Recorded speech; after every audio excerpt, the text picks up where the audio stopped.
क्या करे पुराना गाँव में मिलत सम्मान कोनो छौरी नहीं दे तो भाई रे काम रे जपल कर जय श्री राम कोनो छौरी नहीं दे तो भाई रे काम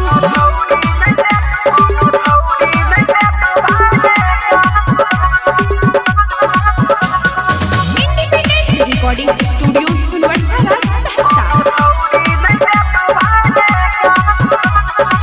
कर भी प्यार तो घट जाए तो सकती बढ़ जाए तो पावर कर ले ना भगती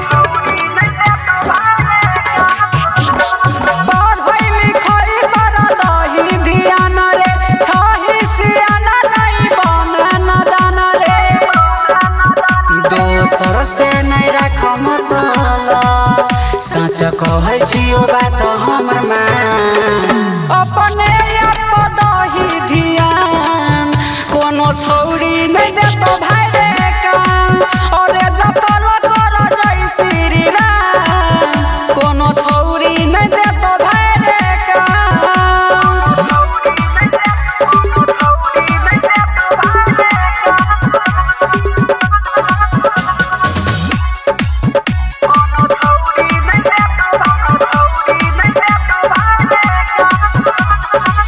आई कल के छौरी खेले दिलवे से खेला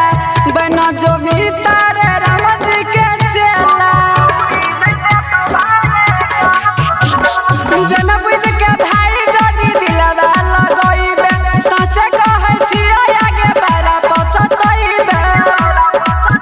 बात तो सिकंदर के नाम प्यारो में गेलै सूरज